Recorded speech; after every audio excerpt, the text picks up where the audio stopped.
Assalamualaikum warahmatullahi wabarakatuh. Salam bahagia dan salam semangat untuk Indonesia. Bapak, Ibu, Saudara, dan semua insan pendidikan di seluruh tanah air. Perkenalkan, saya Sudarno, pengawas SMP Dinas Pendidikan Kabupaten Bogor, Provinsi Jawa Barat. Pada kesempatan ini akan berbagi tips, kiat-kiat dalam menjalankan tugas kepengawasan di sekolah binaan. Saya akan berbagi tentang supervisi akademik dalam pembelajaran berdiferensiasi.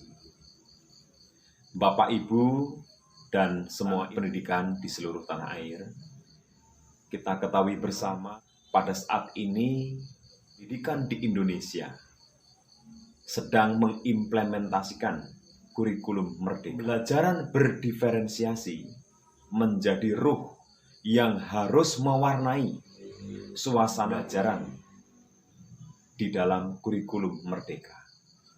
Untuk mengetahui proses pembelajaran berdiferensiasi sudah berjalan optimal dan efektif di sekolah binaan kita, maka harus kita lakukan supervisi akademik sebagai tugas pokok dari para pengawas pembina.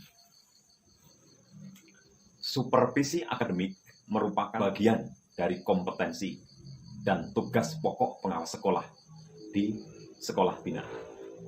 Supervisi akademik ini dilakukan untuk meningkatkan kompetensi profesionalisme guru dan membantu guru dalam menyelesaikan permasalahan pembelajaran. Bapak Ibu, ada 3 tahapan utama dalam melaksanakan supervisi akademik. Yang pertama, tahap persiapan. Yang kedua, tahap pelaksanaan. Dan yang ketiga, tahap evaluasi dan refleksi. Pada tahap persiapan yang dilakukan pengawas, yaitu 1. Melakukan pembekalan dan pembinaan profesionalisme guru tentang pembelajaran berdiferensiasi. Pengawas harus memastikan bahwa guru-guru binaannya memiliki kompetensi, keterampilan, dan mindset mengajar yang memberikan ruang yang cukup bagi prakarsa, kreativitas, kemandirian, sesuai dengan bakat, minat, dan perkembangan fisik serta psikologis peserta didik. Yang kedua yang harus dilakukan pengawas adalah kita sebagai pengawas harus memberikan contoh, mensimulasikan, memberikan contoh praktik pembelajaran berdiferensiasi secara real kepada teman-teman guru di sekolah binaan. Dalam hal ini, pengawas sekolah terjun langsung ke kelas binaannya, melaksanakan pembelajaran berdiferensiasi tersebut. Pada tahap pelaksanaan supervisi akademik atau supervisi pembelajaran, maka ada 3 tahapan yang harus dilakukan oleh supervisor atau pengawas terhadap guru di sekolah binaan kita. Yang pertama, kegiatan pra-observasi.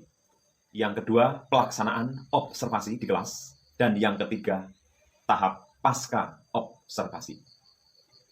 Pra-observasi merupakan aktivitas antara supervisor dengan observan, guru, untuk menjalin komunikasi awal yang menstimulasi, yang membangkitkan motivasi para guru dalam melaksanakan pembelajaran berdiferensiasi. Selain itu, supervisor juga mengecek kesiapan perangkat pembelajaran yang diantaranya RPP berdiferensiasi. Nah, dengan menggunakan panduan pra-observasi, maka kita lakukan dialog yang harmonis, yang membangun dan memotivasi, yang nantinya bisa mensupport pembelajaran berdiferensiasi yang akan dilaksanakan oleh guru-guru di sekolah binaan kita. Pada tahap pelaksanaan observasi, pengawas selaku supervisor langsung terjun ke kelas, mengamati, memantau aktivitas guru-guru dalam melaksanakan pembelajaran, dimulai dari kegiatan awal pendahuluan, kegiatan inti, dan kegiatan penutup. pastikan bahwa Bapak Ibu guru di sekolah binaan kita melaksanakan alur-alur pembelajaran berdiferensiasi. Sejak awal, dari pendahuluan, kegiatan inti, sampai pada penutup. Bapak, Ibu, dan seluruh insan pendidikan di tanah air. Yang ketiga adalah kegiatan pasca observasi. Kegiatan pasca observasi ini adalah aktivitas komunikasi setelah observasi antara supervisor dengan guru binaan kita, dengan tujuan untuk merefleksikan hasil pelaksanaan pembelajaran dengan menggunakan pembelajaran berdiferensiasi. Nah, dengan menggunakan panduan pasca observasi, maka supervisor melakukan dialog dengan guru binaan kita untuk merefleksikan bagaimana efektivitas hasil pelaksanaan pembelajaran. Tahapan supervisi akademik yang ketiga adalah tahap evaluasi dan refleksi. Pada tahap evaluasi dan refleksi ini, maka pengawas akan menyampaikan rekapan dan simpulan hasil akhir dari supervisi akademik yang sudah kita lakukan.